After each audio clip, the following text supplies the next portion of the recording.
us this great opportunity to come and be in your house and in your presence. Thank you because of your life that is in us, that has kept us through this week. Thank you for the month of July that has just ended. And now we are entering August. What a faithful and a merciful God you are. We love you, Lord. We ask you to minister to us this morning because that's what you do for us. We give you all the praise and all the glory. And everybody said amen. Shout a better amen.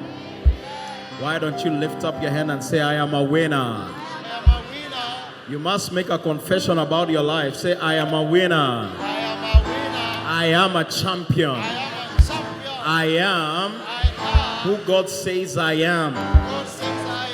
I can do I can do what God says I can do. what God says I can do. Say, I can go I can go where God says I can go. where God says I can go. Say, today Today, I'll be taught the word of we God, taught the word of God. and my life, In my life will never, will never, ever, ever, ever be the same again. the same again. And if you believe it, shout your loudest amen. Now today, I want to talk about the sound of abundance. The sound of abundance. Elijah. We are going to go to 1 Kings chapter 18. I'm just going to go quickly because of time, because we have communion today, all right? I hope you have your communion emblems. Now, in 1 Kings chapter 18 is a beautiful story there. Sad, beautiful, all manner of stories. But the children of Israel have been in famine for around 3 years. They were in such a famine that, can I have sound on the stage, please? They had such a famine that they were eating their children. It was so bad. It was so bad. And during this season, you see in chapter 18 from verse 1, even the king is out there looking for ways of supplying for the people because the famine is so severe. And this famine came at the word of Elijah. He had said that it shall not rain in 3 years until at his words. Actually, they had said until at his word. And so it had not rained. So there was a serious famine in the land, in the republic. There was a serious famine. Now, so after some time, Elijah appears to Obadiah. And he says to Obadiah, verse 7, now as Obadiah was on his way, suddenly Elijah met him. And he recognized him.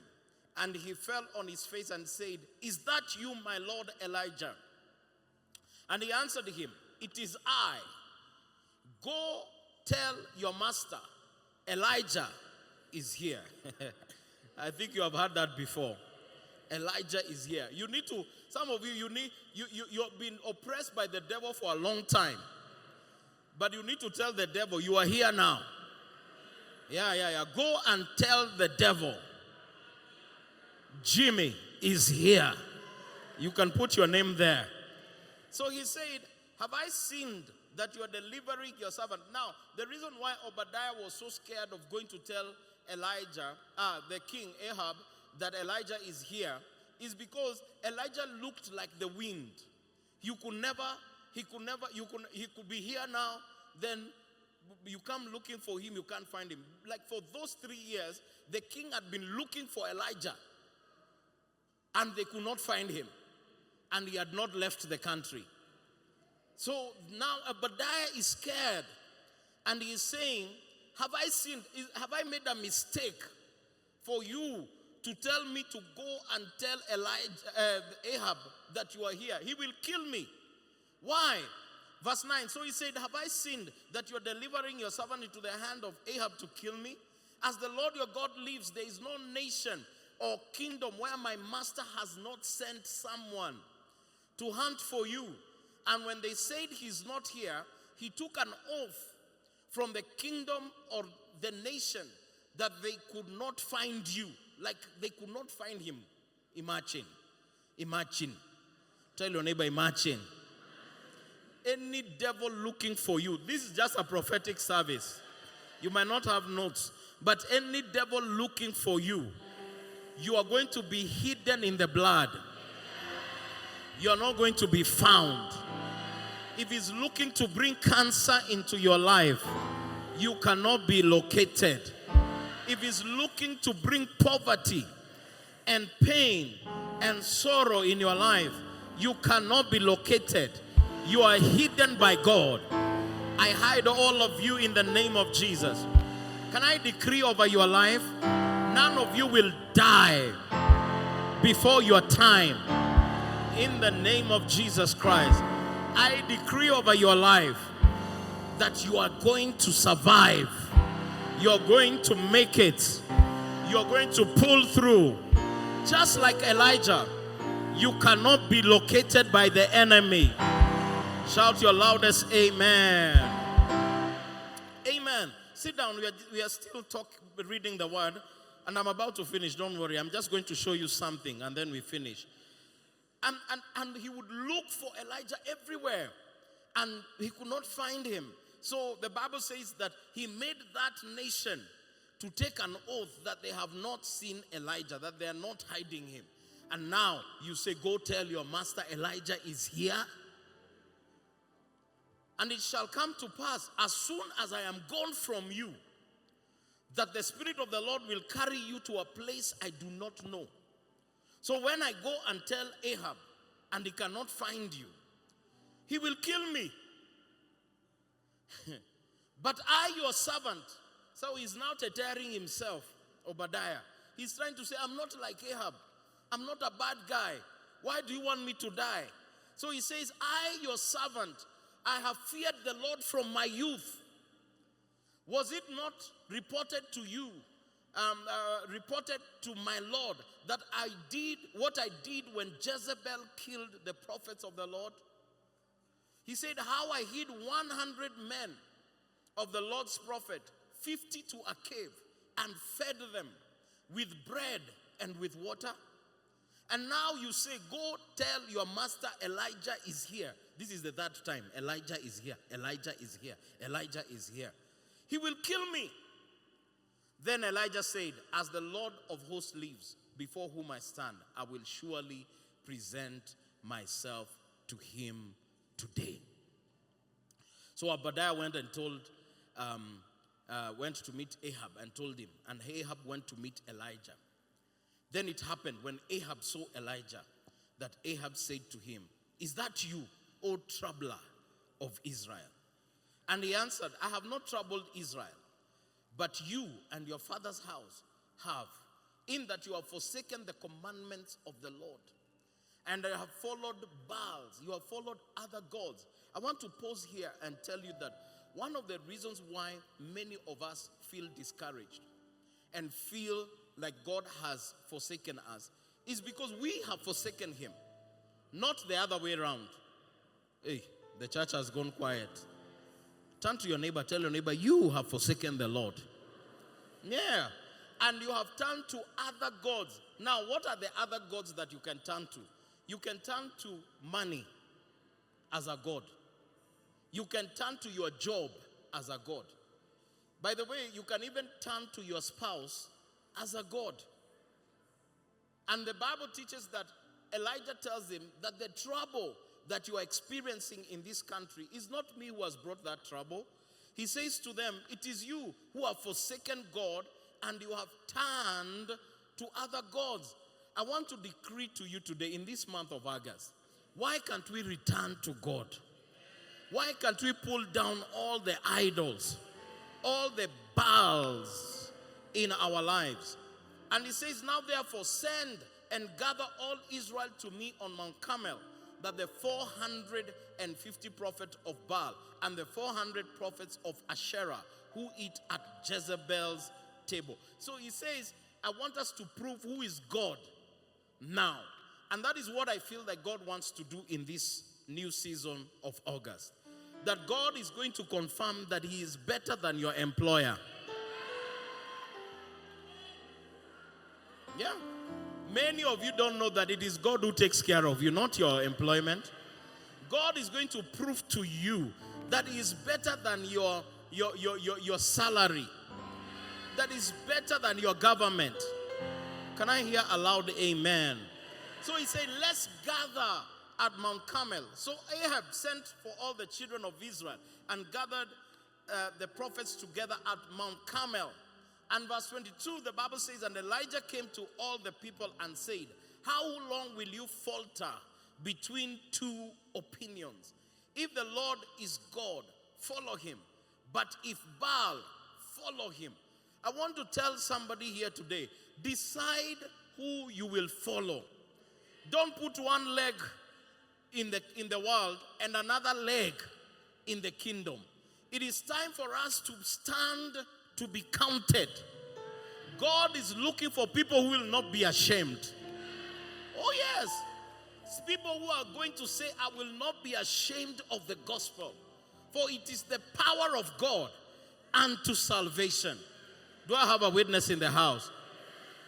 So Elijah, he says, I want us to now prove who's the real God. So let the prophets of Baal come, and I will come, and let's meet at Mount Carmel. For how long shall we falter between two opinions? You know, some of you, your family, they laugh at you that you go to church. They laugh at you that you are a Christian. They show like it is nothing to belong to God.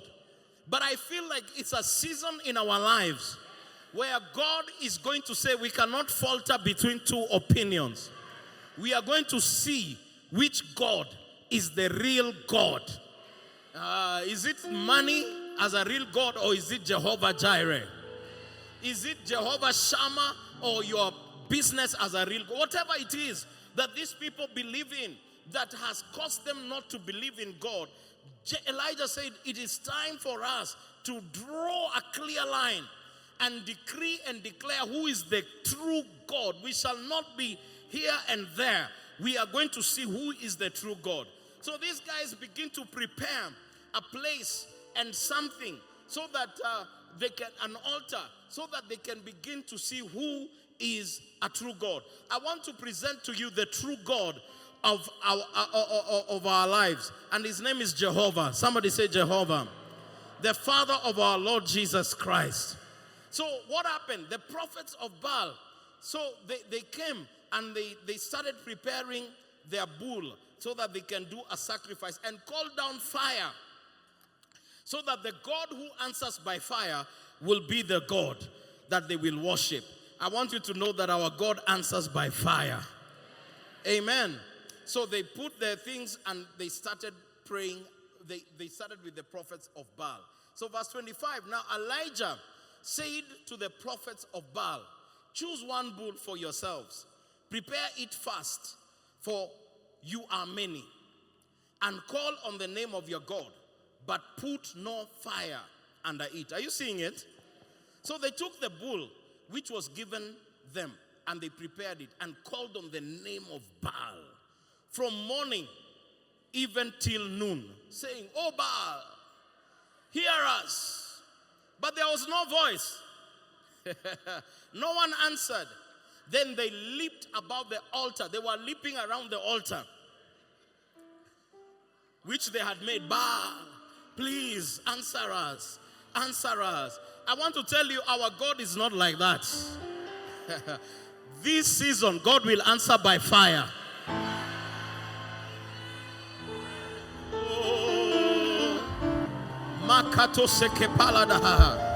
I say my God will answer by fire. Anyway, let me not go ahead on myself. Let's see what's going to happen. Something is about to happen. Eish. So they were jumping. Isn't it? So they cried. They were crying. They leaped about the altar. And so it was at noon from morning. Elijah mocked them. He said, cry loud, for he is a God. Either he is meditating, or he is busy, or he is on a journey, or perhaps he is sleeping and must be awakened. So they cried aloud. They cut themselves as was their custom with knives and lances until the blood gushed out on them. And when midday was past, they prophesied. Prophesying is just saying something. Oh God, you're coming. Until the time of the offering of the evening sacrifice, their God had not answered. But there was no voice, and no one answered, and no one paid attention. Quickly, write down the characteristic of your God.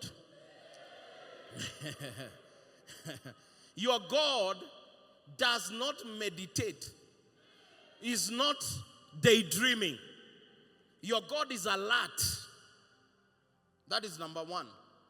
Because from understanding this, what this man is saying, cry aloud, for he is a God. Either he is meditating.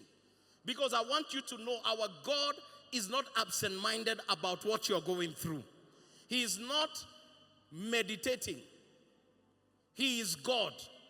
He is alert. He knows what you're going through. So our God, number one, is not meditating. Number two, God is not too busy for you. God is not too busy for you.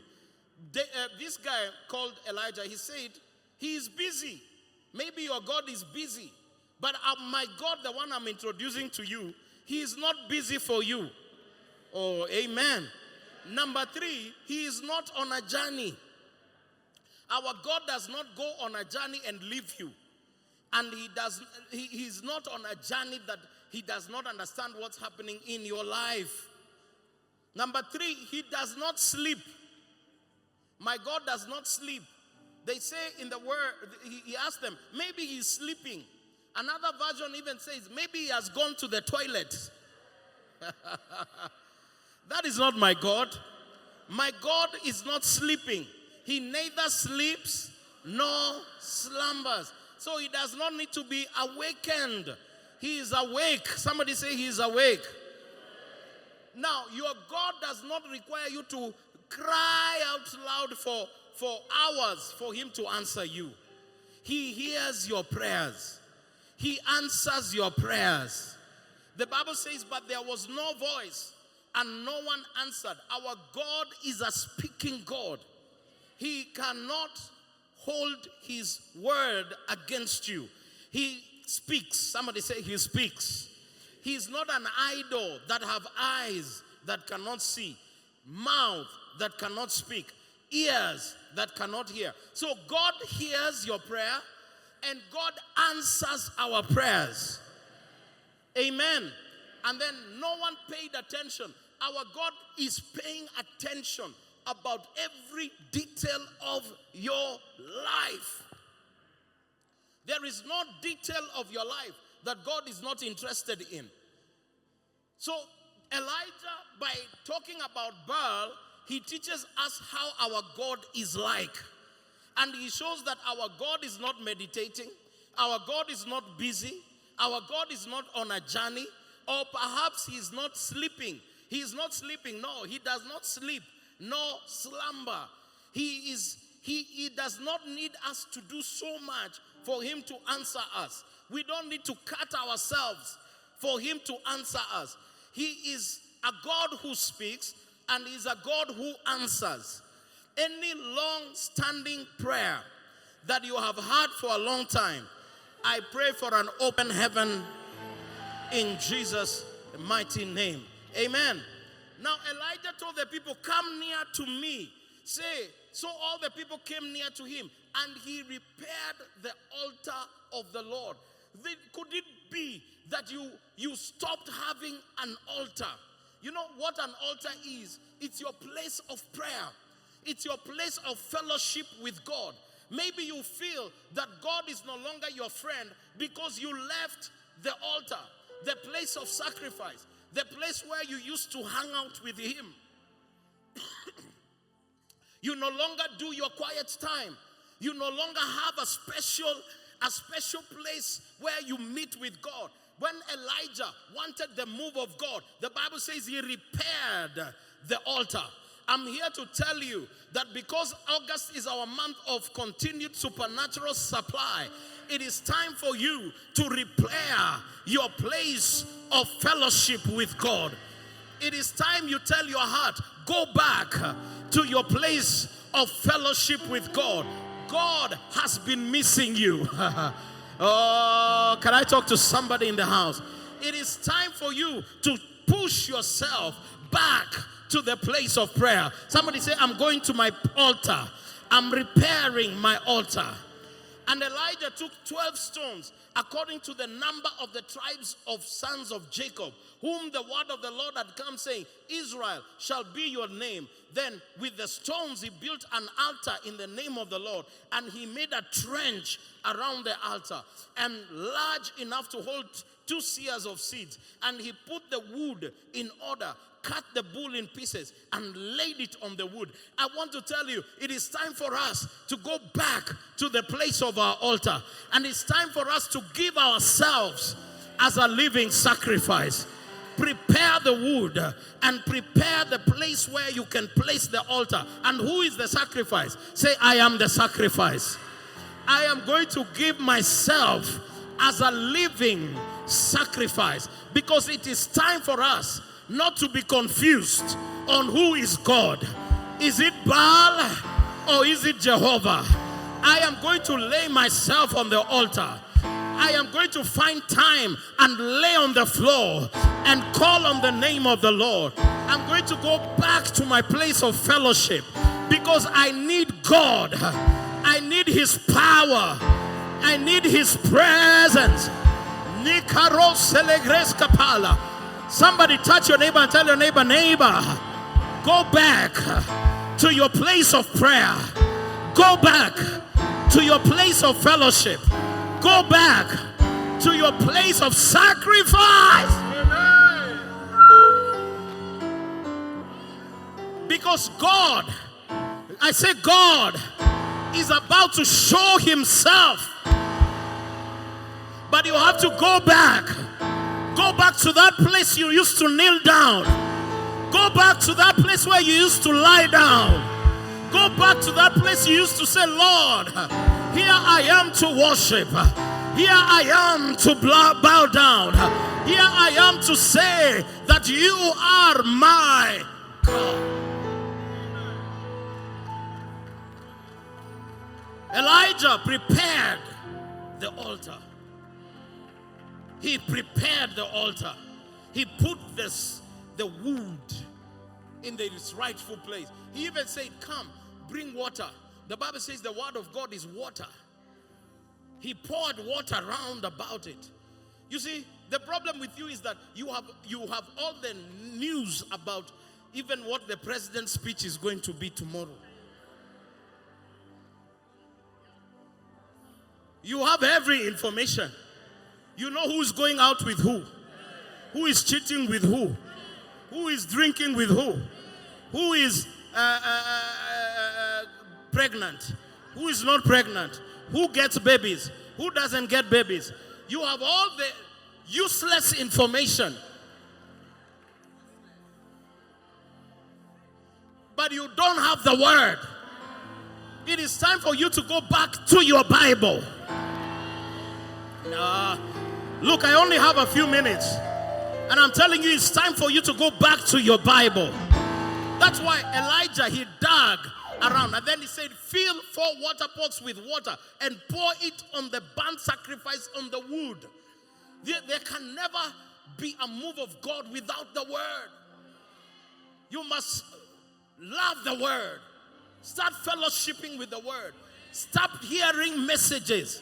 Stop hearing about what everybody else is doing, with who and with what is going down and what is coming up and what is crumbling. That is none of our business. I am in this world, but I'm not of this world. And I want God to bless me in this economy. And I want God to enlarge me in this economy. And I cannot wait on the government. I cannot depend on my uncle. And I cannot depend on the system of this world. So I need fire. I say I need fire.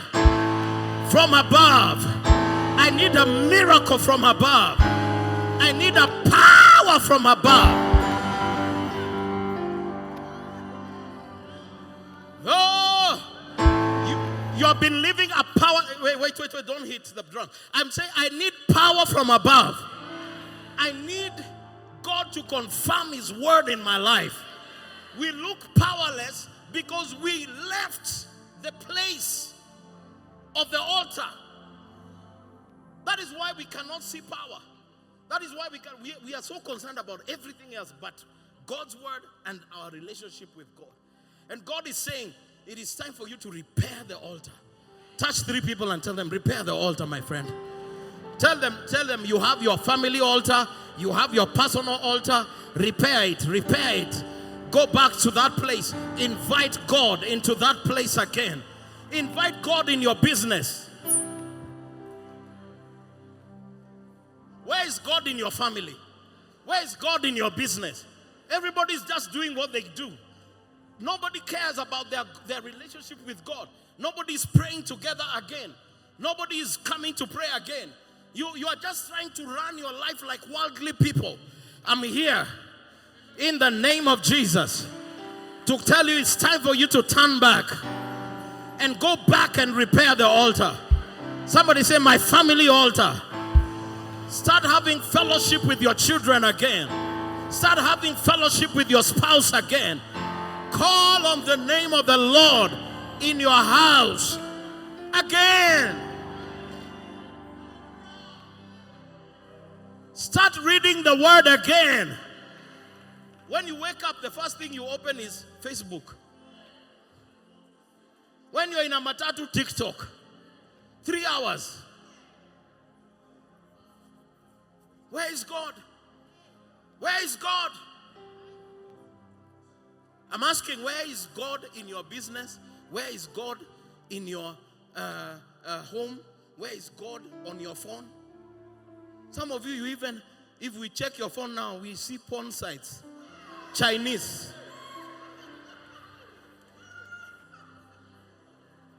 You like the Chinese ones. Tell your neighbor, no. I will repair my altar. My car will be my altar. My house will be my altar. My bedroom will be my altar. I need something in my house. I need the fire of the Holy Ghost. My heart will be an altar. My heart will be an altar. Rema Sata. My mind will be an altar. My body will be an altar. Do I have a witness in the house? Because we cannot, I say we cannot falter between 2 opinions. Whether it is Baal or God. I don't have to explain God again. I need God to answer by fire. Somebody shout fire. Sit down, I show you something. Tell you the devil that has been troubling you, the bishop is here. And he's wearing bishopric regalia. Yeah, I didn't come to play. I need God back into our homes. I want God back into your business. I want God back into your finances. I want God back into your family. I want God back into your business. I want God back into our church. Somebody shout, yeah. But you have a responsibility of rebuilding your altar. Yeah. Look at you. Your heart is hard. You are like a stone. Even as I'm preaching and I'm shouting, you can feel nothing. Your heart needs to change from a heart of stone to a heart of flesh. Because you need a place where, that is why they had to pour water. Because God doesn't like hard things. He wants to soften the area. It's a sign of how your heart needs to soften. You're so hard. You're not moved. You can't bend. You're just a stiff person. No wonder God cannot move in our lives. No wonder God cannot move in our services. It is time for you to go back to God. Our God is alive. He's not like Baal. He has a voice. He pays attention. He is not asleep. He is not gone for a journey. He is not happy. God is not as a sadist. He's not somebody who likes to enjoy his children's suffering. You know, we have sadists. Sadist people, they like when people are suffering. Malicious people. Wicked people, they like to see when people are suffering, they say, that's good, God. That's not God. That's not God. God wants to bless you. God wants to show himself strong in your life. God wants to lift you up. But he's saying, repair the altar. Sit down. Sit down. We are finishing. Verse 34. Even me, let me go back. I didn't even plan to come down.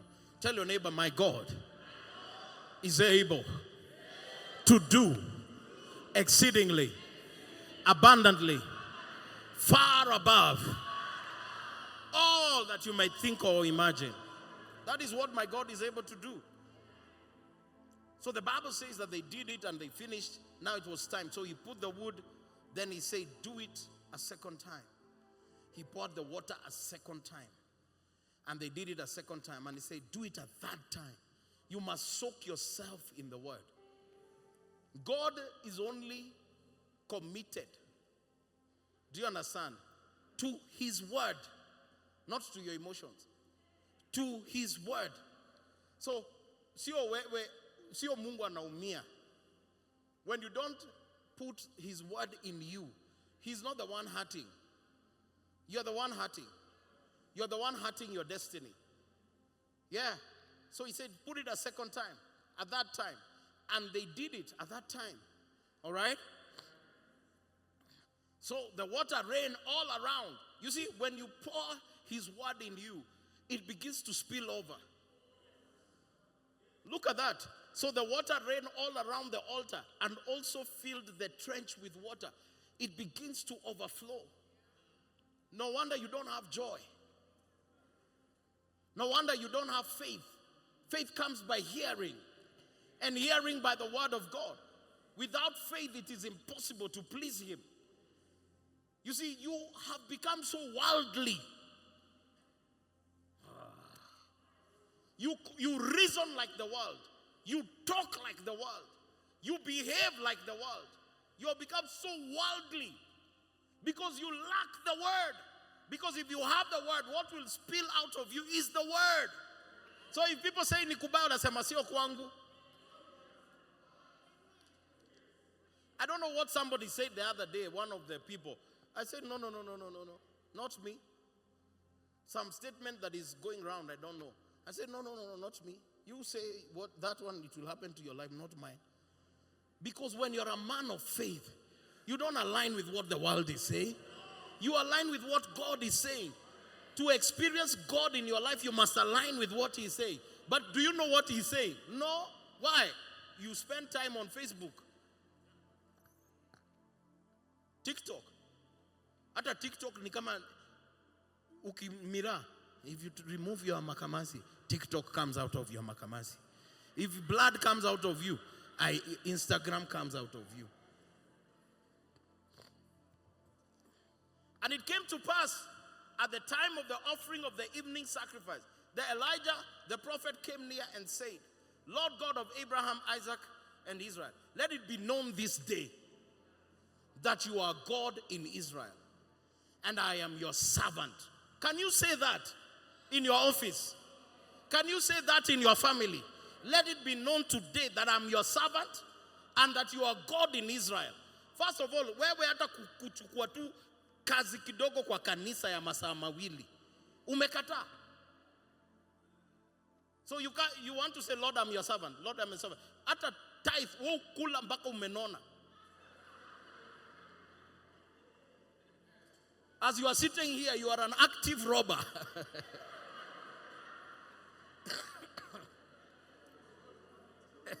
I think we should throw you into committee or Rumuruti.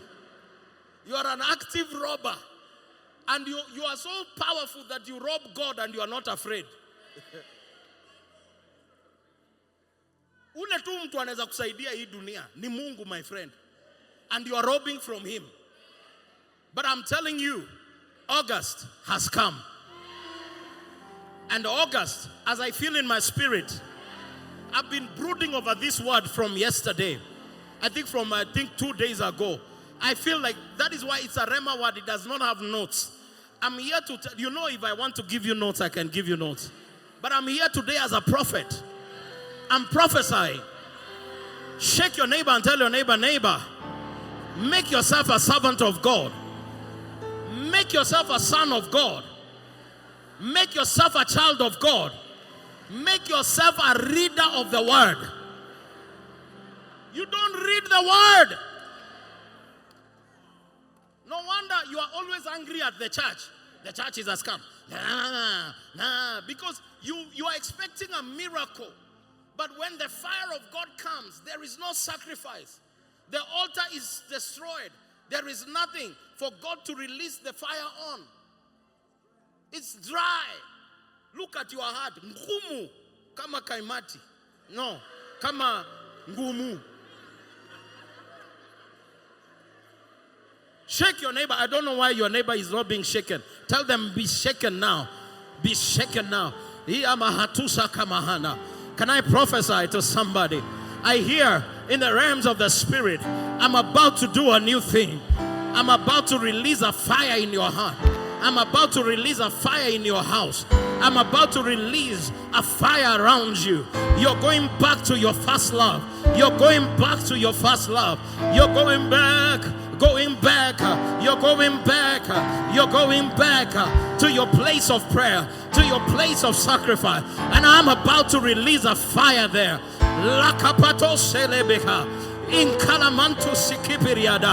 If you believe it, shout yeah. Give the Lord a shout of praise. Say, I'm going back. Maybe the sermon should be go back. Go back to your altar. Yes. Look, you are in this world, but you are not of this world. Your economy shall not be dictated by what is happening in Kenya. You look like an ordinary person. You are not an ordinary person because you don't have an ordinary God. You have a miracle working God. That's what you carry. Bishop is here. Oh, look for 5 people and tell them Bishop is here. The Holy Ghost is here. Jesus is here. Touch them, touch them.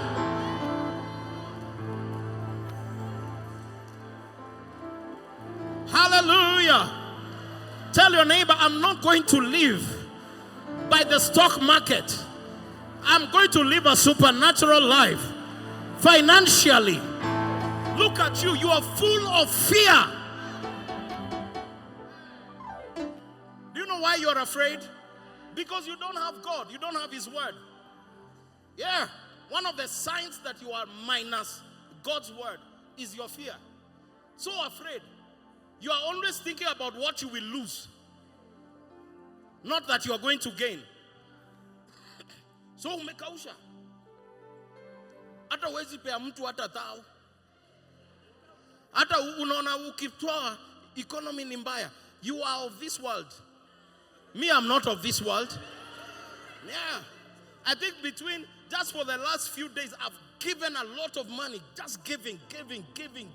And every time I think now, sasa nitaishiwa, I see God has replenished. Why can't you have that kind of a life? You're scared. Look at a scared person next to you. Sema wacha kujifanya uko na uoga wewe. Wewe ni muoga. Mwambie wewe ni muoga wewe. Kwa sababu hauna nguvu za Bwana. The Bible tells me He has given me a spirit of power, of love, and of a sound mind. Not a spirit of fear. I don't care who becomes the president. You can even make simple boy become the president. But I don't care, because I come from another world. I'm a carrier of life. I'm a carrier of God. I'm a carrier of the supernatural. I want to see supernatural happening in my... Do I have those people in the house?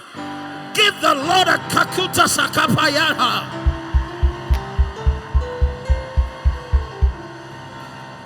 Yes, supernatural. You will not die before your time. You will not become a beggar. Who? Me? A beggar? No. While I carry God, do you carry God? Does He live in you? Then you have starved Him. You have starved God, because God operates by faith. Hebrews chapter 11 says that without faith it is impossible to please Him.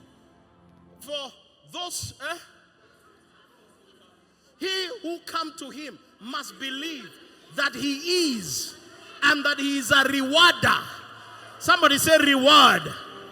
Somebody say reward. He is a rewarder of those who diligently seek Him. But look at your life. You are like everybody in this world. Wakilia unalia. No. This man Elijah, he knew whom his God was. And he said to him, you are the God in Israel, and I am your servant. And he said that I have done all these things at your word. Hear me, O Lord. Hear me, that these people may know that you are the Lord God, and what you have turned, and that you have turned their hearts back to you again. Then the fire of the Lord fell, miracle, and consumed the burnt offering, sacrifice, and the wood, and the stones, and the dust. And it licked up the water that was in the trench. Now when all the people saw it, they fell on their faces. Somebody needs to see your life and fall on their face. Somebody needs to see your business, how you live and how you survive, and fall on their face and say, the Lord is God. He is God. But wakilia unalia now. Waki complain, una complain now. You need people who can fall on their face because of your life. When you appear somewhere, they say, my God, I want the God of this guy. Look at him. In this economy, look at what he's driving. In this economy, look at the house he's opening. In this economy, look at the children he's feeding. Somebody shout power. Shout God. Have mercy on me. Oh Lord. Answer by fire. Shout, Lord. Oh Lord. Answer by fire over my finances, over my family. I come against the spirit of poverty. I come against the spirit of negativity. I come against the spirit of fear. I bind it now. Miracles are popping up. Receive your health. Receive your healing. Receive your supply. Receive it now. Shout yeah.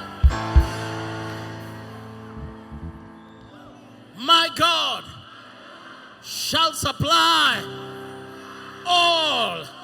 Not my government, not my uncle in America, not my uncle in Lativa. No, my God shall supply. When I leave this church, I'm going to look around for his supply. I'm going to look around for an opportunity to even sow a seed, bless somebody, show somebody's favor. This is still my year of unmerited favor. I don't deserve it, but I live in it. I don't deserve it, but I operate in it. I don't deserve it, but it's on my life.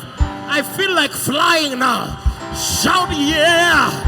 Shout yeah, yeah, yeah, yeah, yeah. Say my year will end with praise. It's gonna end with praise. Shout hallelujah. I'm not encouraging you. I'm prophesying to you. You have been reduced to an ordinary guy because of your fear. Elijah prayed a few minutes, fire came down. That same God of Elijah is your God. Go and bring fire in that job.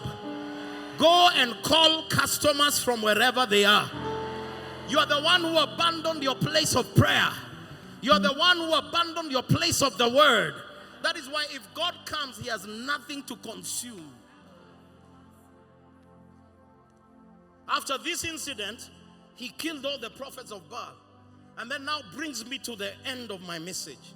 Verse 41, then Elijah said to Ahab, go up, eat and drink, for there is a sound of the abundance of rain.